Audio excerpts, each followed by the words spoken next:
The proof is out there.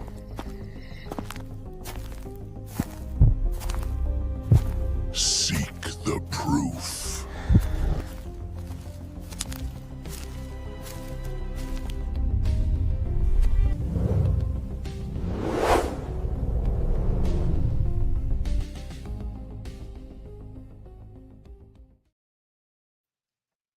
Hello, everybody, and welcome back to another episode of The Proof is Out There.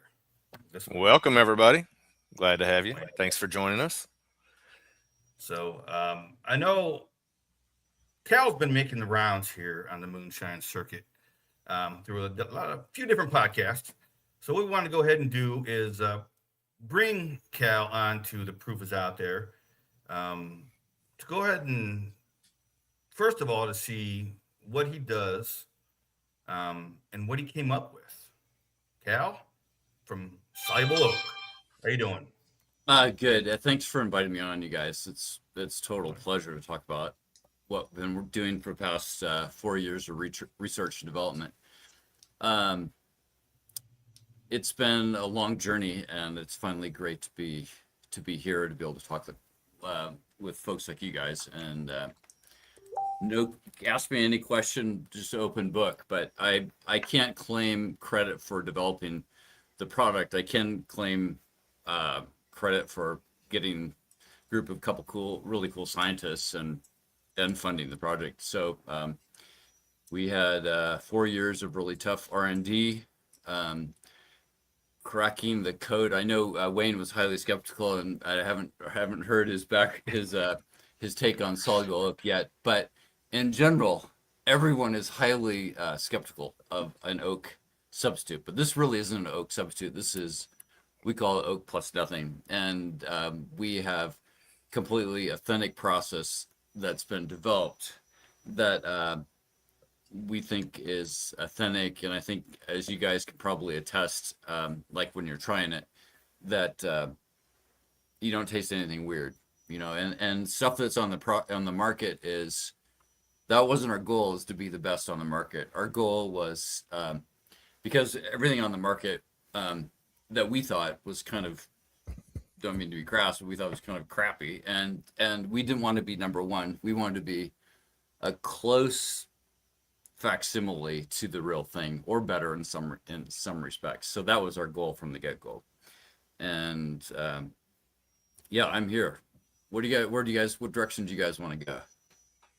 Well, I know I talked to, I think it was Cal, a little bit about what I tested out some of the Soluble Oak on one of my jars of the Tapache run I did. And I wasn't really looking for a replacement to oak or oak staves or anything like that. Right. What I was looking for was to see what it would do. I tried it on a jar of 110 proof. 110 proof is high, so it's going to have bite. Right. It's going to let you know you're drinking liquor. But what I noticed it did, I put it in there and I let it sit for the 48 hours.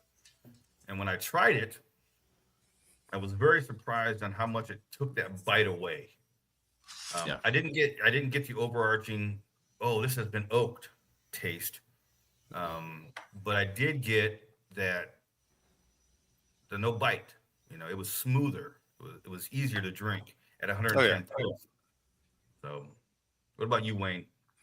Well, so I had it's a whiskey that is heirloom corn, wheat malt, and Victory barley malt. Basically, as a bourbon mash bill. It is a long story on that, but regardless, so it's a lighter whiskey. I put it in a once used bourbon barrel, Badmo barrel.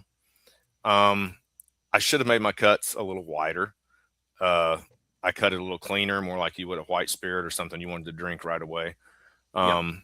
So in the end, it was a little sharp, a little light, but it did have a sharpness to it. And it just didn't really, it was lacking. It's not bad. It's not a bad spirit in and of itself. Is it 110? 110. So so I get the a little bite at 110, of course, but I've run a lot of stuff there that did not have that bite. So what I did was I took, and it has some, it's got a little color from the oak, but from the barrel. But what I did was I played around with it. I ended up with like about 2 drops per ounce was what it averaged out to get Yeah. what what I thought was the sweet spot.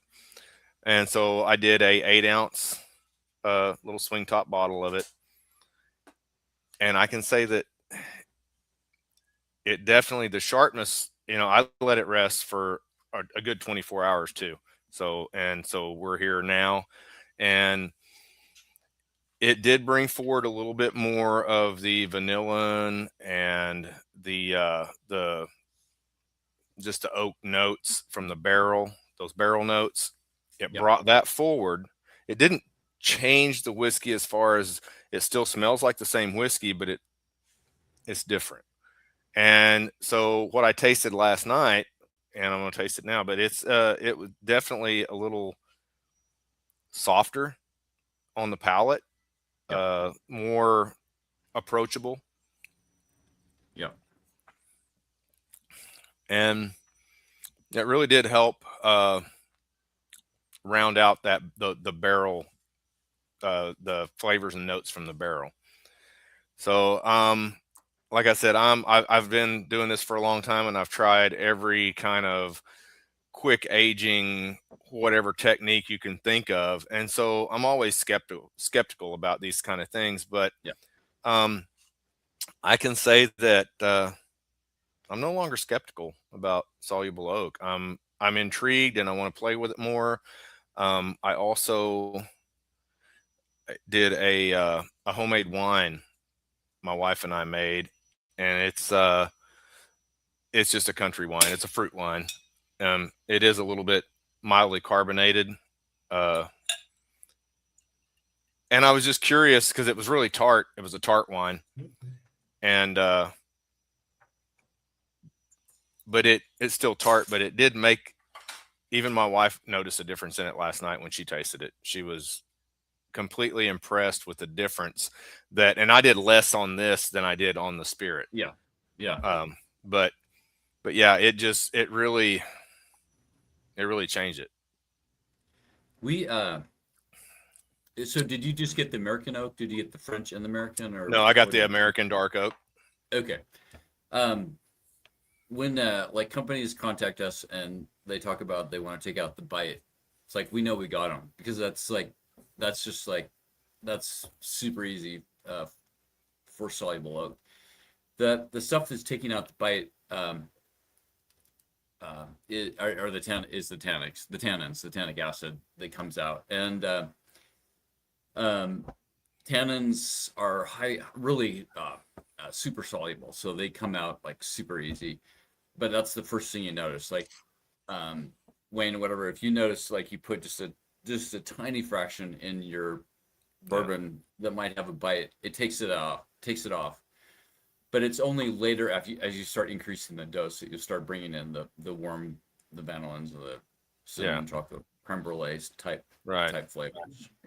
Right. And I think in saying that too, like this, the product is very nuanced. I mean, it's just not like one oak flavor, as you might have noticed. It has like it's like a mystery woman. It has a lot of different sides. Yeah, I think I think a lot of people have a misconception of things like this, especially your product. I see people, the comments that they were making, looking for more color or whatever, and it's not about that at all. And it's not about a rapid age kind of thing. I look at it more like an ingredient, like a barrel is an ingredient to a spirit, or a grain is an ingredient. It's something you can add to your spirit, and that improves it. I've got nothing bad to say about this at all. Well, that's awesome to hear. But and you we gotta look at it take that way too. It's like we're not trying to replace Right. barrels, but after you have a product, if it needs fine tuning, it's right there. And I'm glad you read the comments on the last show, because we're not all about. I mean, everything is natural, and I know there's a lot of like whiskey guys or whatever that put that A1 or E150A or whatever the coloring in there. yeah. We're just refusing to do that. It'd be really easy to do and make Mhm. people happy, but that's just kind of not who we are. We're about Well, this is natural, right? I mean, everything in it.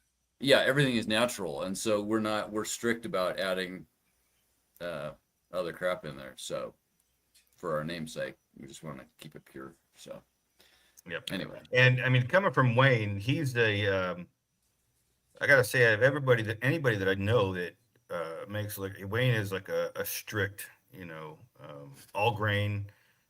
He doesn't. Purist. Yeah, he doesn't mess I'm the with. purest asshole in the group.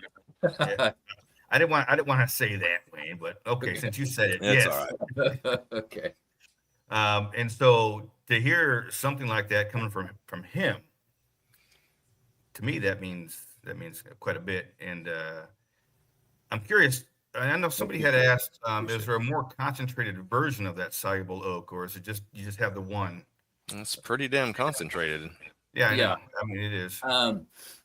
Yeah, that's it. We've done literally probably thousands of tries, and if you try to go for too much, it ruins it. So this is as concentrated as we can go, and just at the peak flavor. But it's most people are using it less than 1%, so it's pretty concentrated. Yeah. it is. But What other? I know I got the American white oak as well. What other ones do you have? we do the French as French well, and I did send Phil some French, and I think he's just like so used to the bourbon profile that it's just like this is very foreign. Have you tried other woods? No, but I really we would really like to. There's and I've just been reading about the oaks like in like Washington, Oregon, California, Mhm. the different varietals that are a little brittle that are supposedly fantastic, but they're too brittle to make barrels, so it never took off. So one of the things that I've got a friend who makes barrels. He makes it's Bad Motivator Legacy barrels, Chris Conrad. So these barrels are a stainless barrel with a wood head. Oh, cool. And sometimes like this one, I can show you the stainless barrel, Yeah. the wooden Oh, wooden head. yeah. So this was a actual ex bourbon barrel head that he made this out of. Now he does a lot of different things. I've got several different experimental barrels from him. One of them is a hybrid. Actually, I got two. I got a smaller one and a big one that I haven't used yet. But the small one I did our bourbon for my brother for his birthday, and it's a cherry hybrid. So one of the staves in that barrel, one of those staves is cherry, and the others are white oak, all new, new white oak. And then I've got one that is pecan wood. And then I've got a barrel that is American chestnut. And how was that, the chestnut? The chestnut is because that was the barrel 100 years ago. Chestnut was huge, and so there was a blight. There's very little impart from the barrel. Oh, really? At I think mine is 8 months in, maybe a little closer to, I don't know, to a year, but there's not a lot of impart from the barrel. There's some, but there's the oxidation, the mellowing of the spirit. There's a little bit of color, but it's very tawny. It's really good. I think it's got potential. Like I said, it's maybe, I don't know. It's something different, but I've got a rye whiskey in the pecan barrel, and I'm loving it. That thing is it's a year and a half, and it's just awesome with the cherry notes, and Yeah, I would love to try that. It's like 100 years ago, um, before the blight, the chestnut blight. Well, most of the barrels I understand were with chestnut, and so that's sort of a Yeah. lost flavor. And I'm very interested in that, just that part of history. But Have, the thing is, we're as a company, USDA approved, et cetera, et cetera. You have to be GRAS, generally regarded as safe, and so there's only a few species that we can use and legally sell. That being said, I'm interested in trying, other things, and the only reason I think that white oak developed was because of the cell structure. hmm Because it's an inward cell structure, therefore it doesn't leak, right? So it's like the perfect Yeah, species for a barrel. you mentioned some of the oaks from the north, over there in the northeast, northwest area, Yeah, the yeah, Oregon, and so there's Chris does a Oregon oak barrel. it does. Cool. Yeah, I've got a smoked apple brandy that'll be 3 Does he years bend old in it, or does he have January. just that one face? Is it It's just a one just have face, that? so Yeah, because I it's all understand straight. Yes, you cannot bend it. It's so brittle. So that makes sense to just be on the face. yeah. But But how is it? How is the it? flavors, oh, it's amazing. It's awesome. It is really good. Really, Um, how is it different than the it's Eastern? I don't know. It's like it's hard to say how is French oak different than white oak. It has a little bit. It has a different flavor profile. I've used French oak out here. I like it. It's not something I'd use on everything, but I think it would benefit a brandy Right. really nice. Oh, Things like definitely. that. Right. So I put a smoked apple brandy in that barrel, and it was brand new. It was seasoned. It was like I think that stuff was seasoned 10 years or better. Um, but it was really fantastic. He does great with these barrels. But I'll have to get with you after the show, and maybe we hook up and I'll get you some samples of some of these. Well, yeah, and also we could process some for you if you want to try it. Might be interesting. Okay. Yeah, I wonder, Awesome. I wonder how that soluble oak would do on some of those other ones that you got aging right now. You know, Well, I'm thinking. So I've got a smoked sweet potato that's in a X wine barrel right now, and it's mainly just in the X wine barrel to pull a little bit from that, but not really as nothing else but more than a storage device at this point. I just want the oxidation and it. So sweet potato is a lot like a mezcal, um, Really? especially when you smoke them. It takes on. It has a lot of that same flavor as a mezcal. So you smoke it before you ferment it, Yes. mash it and such. Yeah. Yeah, Hmm. I smoke a percentage of them on the smoker. Yeah, and I did these last ones I did with cherry wood. I like to use apple a lot, but I use cherry on the last one. Wow, that's cool. nice. We've done a bunch of mezcal tests down in Mexico. Oh, that's my Damon is tacos, and I love mezcal. Yeah, Tacos that's mezcal. great. What can go wrong? The industry is not so tight like tequila. They could use different stuff like that. So there's Yep. more receptivity because they don't, generally they don't oak any of that, the mezcal, No. right? So, and it would really mellow it out. It'd be great. So Well, I mean, I guess they do like that, like the tequila does. The reposado and anejo. They put it in a used barrel, but Sometimes, it doesn't pull a lot. And the agave notes. When man, they're so. It's I love mezcal. That's one of my it's pretty favorites. good. I'm sorry. Yeah. Yeah, that was awesome. so Cal, I'm curious. So, when did this idea start for soluble When oak? did it start? So my background is in white oak. I've been at 30 years, and have sold white oak all over the world, kind of higher end stuff. And I was in Spain about 10 years ago now, and the guy was trying to get me to import staves, French staves, back to the US and sell in that market. And I remember on the plane, I was reading something about extraction, and I thought, wow, I wonder why it hasn't been done, or I haven't seen anything in white oak. And it turned out that, lots of people have. There's probably maybe 15 different companies at least out there trying to do it. And I tried just on my own because I'm a little bit of a science geek. I just tried to do it myself, Mm-hmm. and when I got back, and I just failed horribly. Um, it turns out that it is like one of those things made by God that are very hard to extract.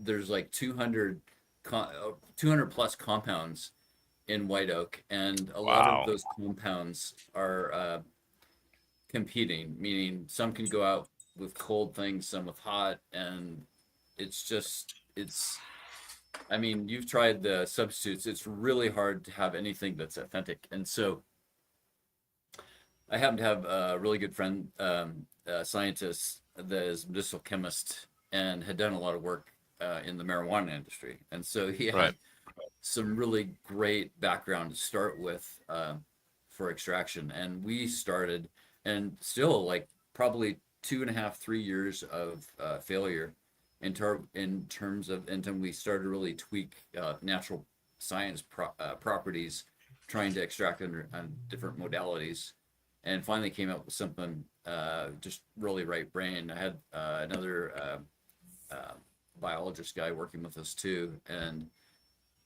um, and then finally we started to have really great results, and it went on, and it took about 4 years to fully develop. It's patent pending process, but we kept it all natural, and it was never we never never had the constraint of um, how cheap can we do something. It was always, Right. we want the best, whatever it is, the best. So I've had some pushback from an industry that they're selling chips or something like that. Well, we can't compete with chips in terms of, it's just like ground up wood, right? And our process is um, pricey. We have a lot into it, and it's not the same result as chips. Like when you put chips in,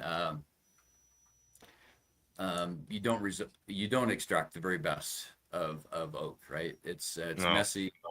At time consuming, you don't know what you're going to get, and you're extracting a bunch of um, profiles that you don't want. And so we've taken a look at when we're extracting. We have an analysis of like every single compound that comes out and comparing that with the barrel, and really trying to hone in exactly, not doing anything artificial, but to mimic the process as well as we can in the extraction process. And then in some areas too, we try to our process is more akin to trying to extract the very best in oak, in white oak. Like prize the creme brulee, the vanillins.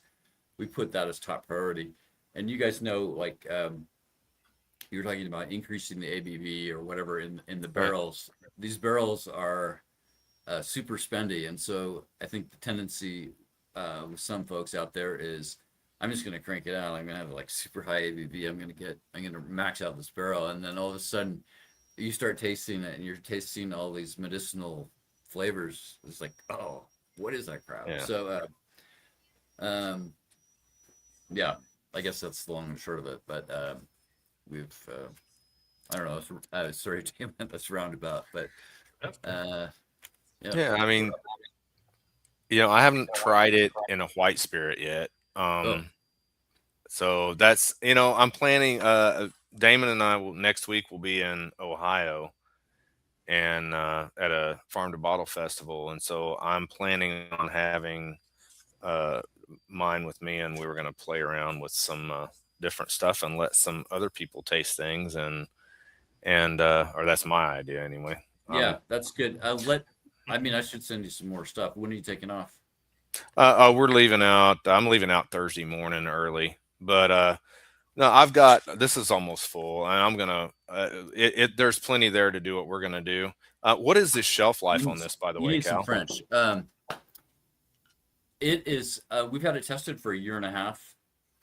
Um, but like with anything, I prefer that it's used sooner than later, right? Yeah. Right. Well, So safely a year and a half. But the couple things we say is like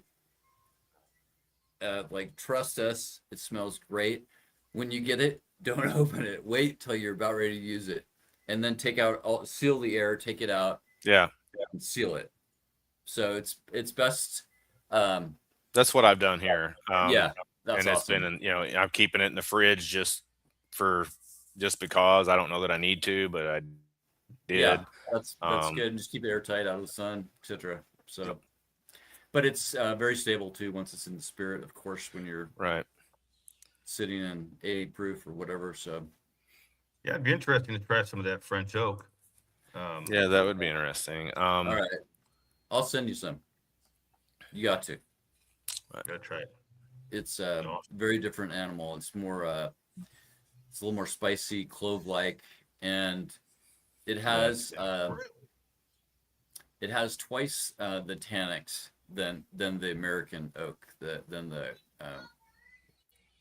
Quercshaba, and it's very interesting. The structure is super interesting. I mean, if you're talking about doing your home wine and such, it's fantastic in wine, beer as well. So, Right. But I do like for bourbon or whatever, for sure the American, it's the way to go. So Yeah. I've got a rye whiskey. I'm a big rye guy, so I've got some rye whiskeys that I'm gonna I want to try it in. And these have been in barrels, so I'm just curious. I'll do side by sides. I did this one side by side, and when you first put it in, I just want to say this up front. I mean, you've mentioned it already. It's best after it's set for long enough to marry. It needs some time to marry, I think. yeah, I mean, you can tell a difference right away, but it's better after it's set for a while, and that's the same way with proofing spirits down. If I was to proof this down and then taste it, it's going to be all wonky. It's not going to taste right. It's going to be weird. It takes time for everything to make that chemical change again and bond and blend back together with the water and the spirit, and before it tastes right again. And this is so much better than when I first experienced it. And after it's set for a while, it's good stuff. I'm curious. Do you have an idea of like your viewers per se? Are they mostly guys doing it there by themselves, doing home? We have some distillers, some legal distillers that have distillers. Yeah, some of the craft distillers, they follow and watch, and I do a lot of stuff for craft distilleries, and so there's a mix. It's a good mix, I think. Okay, that's cool. I mean we're focusing on the technology, and I know there's a bunch of laws around bourbon, obviously, right? It's crazy, but so we're staying low, and so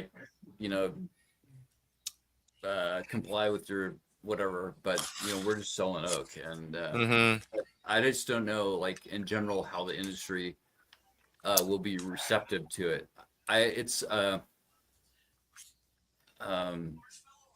It's kind of an irony, I guess. I don't know how to explain it. Like barrels have been around for 2,000 years, right? And it's only recently that they've discovered, the last couple hundred years, they've discovered that has good flavor, right?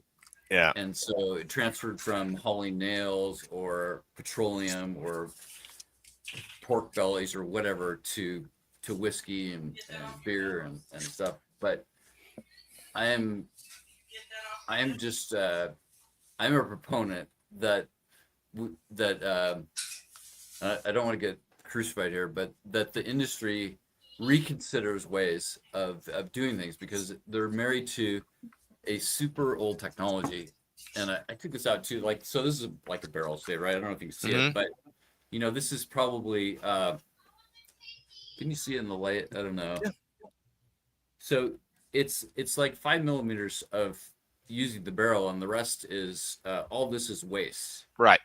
So it was developed to be a container, right? And it's still a container 2,000 years later, but it's still a crappy container, but it's a good flavor component. But it's like, how do you convince an industry to say, like, it's time to change a little bit? I mean, to consider more modern ways of imparting something in an all natural way. Right. I have no idea. I'm just asking you guys, but that's kind of rough. And I think that Wayne nailed it on the head when he named his liquor. What'd you name it? Oh, the anti-bourbon. The anti-bourbon. Bourbons. I mean, I get crucified for this, but bourbon's boring. They all taste the same. There's some good bourbons out there. Don't get me wrong, but the market's flooded with bourbon. I mean, it is. Yeah. Everybody and their dog makes a bourbon. One of the reasons I'm a rye whiskey guy and a mezcal guy, because there's not a whole lot of that out there. And you think it's pretty like uniform flavor in general? There's not a lot of variety, or what's your?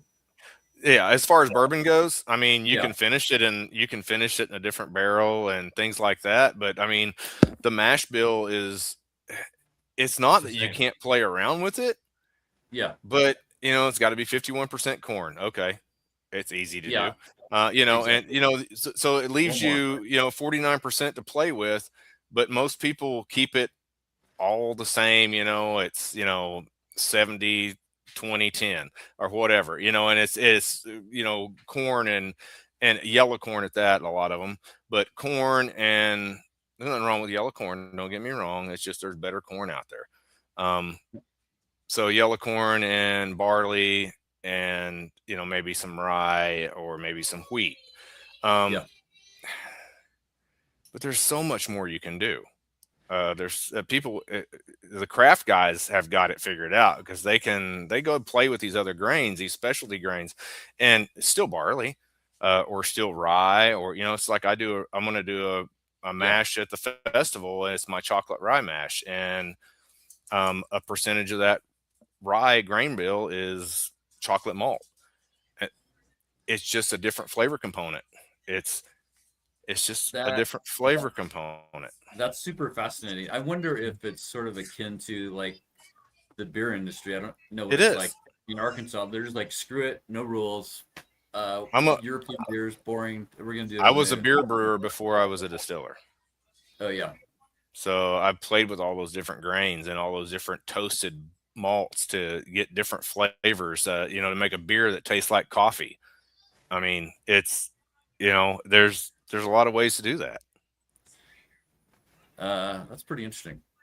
I mean, do you think it is kind of similar in a way to what's happened in the beer industry? They said, screw it, we're going to be creative. Make something I think fun. the craft distillers definitely have done that. Yeah, most definitely. Like you've seen a lot of smaller craft distilleries opening up, they got one big pot still, or sometimes they have one big stainless still, and then they're making whatever they want to make, and they're able to experiment more with those grains, with the heirloom grains, with something other than yellow corn. Well, they can afford to do that. I mean, it's it's hard for the big guys to do something individual and cool on a small scale. It's not feasible for them. Exactly. By the way, for the record, I'm going down as I do love bourbon, but I don't have a problem with bourbon. I like bourbon too. I just think it's been beat to death. It just exactly. Kind of, if I was talking about beer again too, it's sort of like I can see my followers dropping off right now. It's like super hoppy beer, high IB. It kind of all tastes the same. Really, you get a certain bitterness, and it's like, and then it kind of becomes boring because every place you go, it tastes the same. Okay, so I'm going to be on the other side of that fence because I like my hoppy beer, but and they're all different. Okay. Yeah. But no, I agree I with get you. what you're saying though. I get, I have guys at work that tease me because I like IPAs, and they're like, "Oh yeah, it tastes like Pine Sol and Bad Decisions," and I'm like, "Yeah, okay." Yeah. Now I don't mind the occasional IPA. I'm not the kind of person that's going to sit down and drink a 6-pack of them. I drink a couple, but then I got to switch to something that's a little bit more malty. Yeah, Like we'll Well, have exactly. Well, it's we'll have like some with Yellow Jackets IPAs. next I week. don't is with whiskey. Do you like? They talk about taste fatigue. Like for that reason, Damon can't have a 6-pack of IPA is like you get taste fatigue. You have like one really high IBU beer, Yeah. and that's all. But versus Yeah. college days when they have a 6-pack of Coors or whatever, would be nothing. PBR. PBR, Coors. Yeah. Yep. Scotch. Yeah, I can drink. Anyway. Yeah, I like me some Scotch. I do. I used to be able to drink a lot of Scotch, but then I discovered bourbon, and Have either of you guys tried any of the American single malts? I like there's one in Colorado, and the name escapes me right now, but they do a lot of single malt barley. Yeah, and I'm trying to think of one I like. I don't know why I can't think of it right now. Shanahan's. Shanahan's. That's what it is. Stranahan's. That's it. I Stranahan's. think That's it'd good be stuff. interesting getting one of these, like a Jim Beam or something like that, and Soluble Oak in that, and see how it turns out. I'm gonna try that. Hey, Wayne, Dry Fly in Spokane. Yes, I like Dry Fly. I've got one of their wheated or one of their wheat whiskeys here. It's all 100% wheat. Super good. It's really good. It's wheat's a different animal. I mean, it's one of those things, you either like it or you don't, or maybe you don't mind a little bit of it with your bourbon. But I love wheat. I'm a red wheat guy all day long. Love How that about stuff. cask aged? What was that? How about cask aged wheat? Oh, I they haven't tried. They have so you know what I mean when I say that? Yeah, that like Age. They just didn't age it in the cask. So it aged in a cask, but they don't cut it afterwards, right? so it's straight still proof, whatever it went in. Right. So Yeah, they usually those- keep it at 40, and they don't have they keep it at a low proof. They don't cut it, and it comes out super smooth, amazing, but it's expensive to do it that way. Yeah. Anyway, the Dry Fly has that. It's pretty good, pretty awesome. But Damon, I got Out of Washington. yeah, I got an experiment for us, Damon. What's that? I've got a bottle of soju out here that it's a 5-grain soju. It's fairly expensive as far as sojus go, but if you can put ass in a bottle, that's what that is. I can't. It's just it doesn't remind me of grain at all. But they have a different process that they use to make it. But anyway, I'm thinking about putting some of that in a little bottle to play around with the see if we can make it palatable. Make what's taste it better. taste Oh, like? we lost Wayne's picture. Hold on. Last time this happened, he dropped out. Oh, there he is. Oh no, I still heard you talking bad about me. So what's how do they make soju then? It's well, this one is actually 5 different grains, but they do. I mean, over there they're using stuff like koji to do their grain conversion rather than the regular enzymes like that's in the grain naturally, like we do. That's something also we'll be doing next week at Farm to Bottle. Distiller Woody's we're gonna do one of my chocolate rye mashes with some koji cherries. So that's gonna be an interesting mash.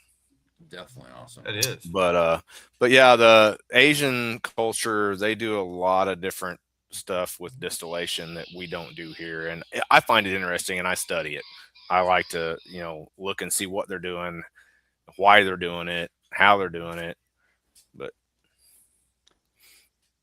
We just I'm not a big got fan of done. the Japanese whiskey.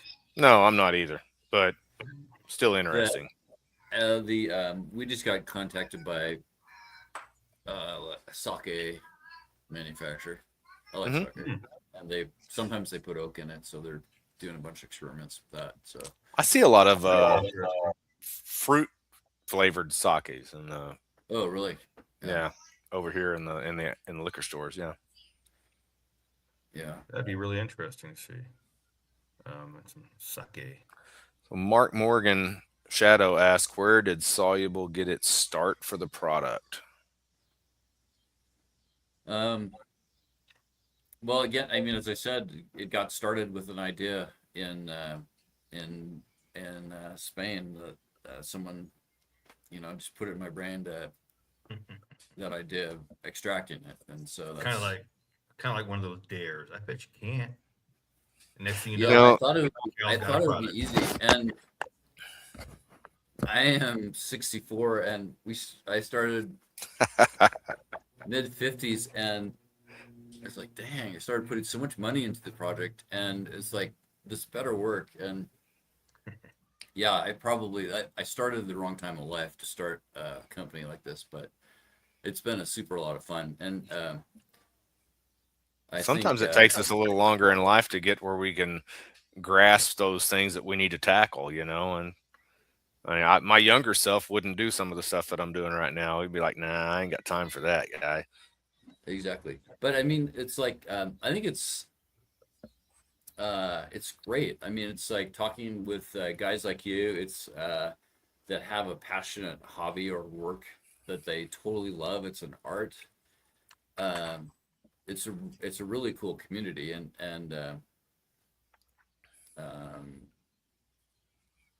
I mean, people are after touching beauty, and I think it's I just think it's been really fun to be in this business, I think so. Yeah, I'm curious to see where this goes with the industry. I mean, I'm thinking the starting point would be get in there with some, like a craft, small craft distiller, who's willing to play around with some stuff. The government, as far as like what you can and can't add, a lot of it depends on whether it's natural or not. So, I mean, that might be your segue into being able to get something done there. I think so too, and I think like if industry gets behind it, big industry that says, "Hey, we got to do something different," we're chopping all these forests down. It's like so expensive to do what we're doing. Can we at least rethink this? That's the thing I'm thinking with like bourbon. They got to have it. It's got to be a new barrel every time. Why does that have to be that way? Why can't you have another category and reuse some of those barrels and play around with some stuff, and there's a lot of I mean, it's not like recoup them. It's not like you're killing the art. It's just like you're just kind of updating the technology. Yeah, I mean, you mentioned a while ago, Cal, that the layer of the stave that you actually use for the spirit is minute for the whole thing. And I know people do go in and strip them and recoup them and put them back together, but bourbon won't allow that, Exactly. and that's sad. I think it's sad too. It's like being forced to drive an old Chevy that gets 6 miles to the gallon when it's like, why am I doing this kind of? Right. But I don't know. We're small potatoes. I hope we can get people that come along that jump on the bandwagon and help out that are heavy hitters. But I mean, Richard, I'd definitely hit up the website there and see what you can get, because I think it would definitely help. The Soluble Oak, it's like we said already, it's not a replacement for oak, but it definitely it definitely does something good with the spirits. Oh, I And agree. I think I'm so glad that Phil turned me on to this because I'm just like I never heard of it. No, me And either. I'm playing around a little bit at home, and I'm like, I don't like this. I got a call early in the morning from Phil. It's like, hey man, this is some really good shit, and I just Would you send posted. them? I That's just our posted. Phil. Yeah, exactly. It's like I don't mean to cuss or nothing, Nah, you're good. You're good. but it was no, it was really great. And his when he posted, it was so authentic. It was really great. It was he Yep. was like Mhm. skeptical, like you, Wayne, and on there is like I'm gonna have to say no to him pretty politely, and Right. it was like wow. No, It was good. I was excited whenever Damon mentioned it, and then he talked to you, and you sent me this sample. And thank you, by the way. I'm Well, my grateful, pleasure. My pleasure. honored to try it, and like I said, it's one of those things that's it might not be for you might not want it for everything, but I mean, it made a huge difference in this spirit right here, and I'm blown away at the change that a couple drops to an ounce made. I mean, it's just a pipette, just pump, pump, 2 drops per ounce. It's crazy. Exactly. Do you Uh-oh.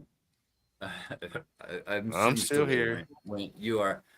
Um, There we go. can you Oh, do and you now have my any camera checked up. can you put anything on there in terms of like what it does to age it, or is that too difficult a question? Like you've messed with aging in oak for a long time. I'm just wondering, like, do you have a sense of gauging it, what it does in terms of bringing it Um, along?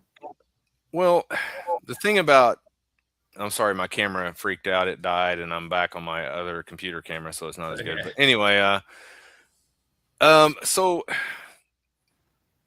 people, I mean, aging is aging. It aging doesn't happen. It it takes time. So Correct. the whole thing, the whole term, rapid aging and all that, just it's like makes the hair on my back of my neck stand up. But put something in a barrel, that spirit, depending on the proof that it goes into the barrel, makes a difference on the outcome of the spirit. Um, a lower proof has more interaction with the wood. Water's a better solvent than alcohol. So you get more of those sweeter notes, the vanilla, the vanillins, the caramels, those notes. But the wood, the barrel gives you that oxidization. It Right. lets that spirit breathe in and out of that wood as the seasons change, the humidity changes, the temperatures changes, everything affects that wood. It makes it squeeze in and open up and squeeze in and open up. And each time it's pushing that spirit back through that wood and back through that charcoal layer, which is actually acting like a filter and Right. taking off Exactly. some of those unwanted flavors and Giving some things. color So, too. Right. Yeah. So now, but Wayne, so when you put that, how long did you say that your anti bourbon was aged in there before you added it? 2.5 years. 2.5 years. So after you added the soluble oak, did it taste like maybe it was 3 4 year bourbon Oh or yeah, it's well, it doesn't taste like bourbon. I'm not gonna even anti bourbon? go I'm sorry. there. But yeah, no, I mean it really it's funny because it is a bourbon mash bill, but I did some things that it's not a bourbon by any stretch. It's more of an American whiskey, but I mean, you can see I got some color. I mean, Yeah. it's and I've got the vanilla and the caramel, but there was a sharpness to it and a little bit on the you could feel a little bit on the taste, a little bite. And that just toned it down. It didn't really change the spirit flavor at all. I guess not really change the flavor. It rounded it. I don't know how to explain it. I think rounded it is pretty good. It's a pretty good I description. mean, there. yeah, I mean, it definitely just like took that whiskey and it gave it a nice warm hug, and it didn't let go, and so that's, I don't know, it's good. It's good stuff. I've got to tell you guys, I was somewhat terrified by your industry, right? I mean, your product is like, it's like where the rubber meets the road, right? It's about oak, a big part of it. I mean, that's your drink. It's like whiskey. It's like oak. Yeah. And so I was thinking this is kind of the big test, and I didn't know where Soluble Oak was going to go, um, and to back up, like there's a lot of industries that are hyper conservative, like the wine industry. It's like a one crop a year thing. It's ingrained. It's like kind of hoity-toity. Everyone wants to do things by the book. It's like a little bit like King has no clothes type thing. Yeah. They're just like in line for the most part. I'm speaking Right. in grand, stereotypes, but you guys, I give you credit to you guys that it's like no BS. You taste it, you say what you think. It's like you're not worried about, oh, I got this, tradition since the 30s. It has to be in a charred barrel or whatever. You're just like, Nope. boom, just like brutally honest. And you kind of put your reputation out there too. And I think my hat's off to you because you're saying what you think. So that's I appreciate that very much. There's nothing about what we do is by any rules. We're not allowed to do some of the things we do, and so we're not bound by any rules. That's one of the reasons that I did the anti-bourbon. Is it's kind of my. I mean, don't get me wrong. I love bourbon. There's nothing wrong with bourbon, but it's just it's such a huge part. And I just get bored with it. I was like, I want to try other things. I want to experiment with other things. So I get it. Totally. Here we go. Well, But yeah, you're. If you send Wayne some of that that French oak, I want to try a little bit of that at Farm to Bottle in one of these jars of that Tapache round I did. We'll send it out Monday. You said the French oak had some different flavor notes to it, right? Like you said, a clove. Very much. Oh yeah, French oak is so different. Way different. This Tapache run I did, it's basically a pineapple rum, spiced pineapple rum. So I'd be curious to see about putting it in, because it's got some ancho chili notes to it, and some cinnamon and some pineapple and lime. So I'm curious to see what that French oak in there might add to it. I'm curious about the two. I would guess on that though. I would probably go American just for the sweetness. Yeah, I did some of the American already. I did that. Oh, you did? Okay. Well, yeah, I was pleased. Right, I'll send it. Tell me what you think. Yeah, I got plenty to play around with. All right. All right, folks. But we're coming up on an hour here. But before we close out here, I did want to go ahead and make everybody to remember, we are holding the 50-50 raffle for Shadow. It is live now, and it is just a straight 50-50 raffle. We're not giving away stills or oak chips or nothing like that. It's a 50-50 raffle. At the end of the time period for the raffle, I'm going to put it out there. I'm going to have a spreadsheet of everybody's names and how many times they're in there. I'm going to put that out there so everybody can see, give everybody another chance to buy in if they want. And then it's just a straight 50-50. I'm going to put the names in a randomizer, pick one out, and that person's going to get half of whatever we made, and the rest of it's going to go straight to Shadow. And I think us, especially in the moonshine community as a whole, but us in the Moonshine Militia have always wanted to reach out to help our family when they're in need. Take care of our own for sure. We absolutely do, and this is another example of us doing that for Shadow. Shadow's been a long-time supporter of a lot of the stuff that we do, and he's been a great friend. So we're going to do what we can for him. Cal, where can they find you? Where can you find me? Where can they find you? Well, not you personally. I mean, I don't want nobody coming to your house. SolubeLeOak.com, SOLUBLE oak.com. There you go, Bean. Bean was asking. Thank you very much. Yeah, we sell direct and Awesome. looking for distributors as well. So, and the prices are good. I mean, for what you're getting, I mean, that's a fair price for the product. Thank you for saying that.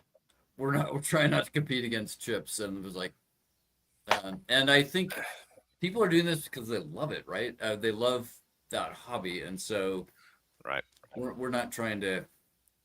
We're trying to do something that's the very best. But I appreciate you guys. Thank you so much for inviting me to be on. Well, thanks for joining us, Cal. We really enjoy having you on, and like I say, it's nice to see somebody do something like what you've done here. This is, it's all natural. It's not chemically produced, like it's a bunch of man-made crap thrown together to taste like this, that, or the other. It's just oak plus nothing. It's just oak. Yeah, I like that too. I like that. Yep. Well, thanks again, Cal. All right, thank you guys. I'm sure we'll stay in touch. We'll be running some more experiments and let you know how things come out. Let me know if you get low or something. But I appreciate it. Thank you so much, guys. Awesome. Thank you so much, Cal. Cheers.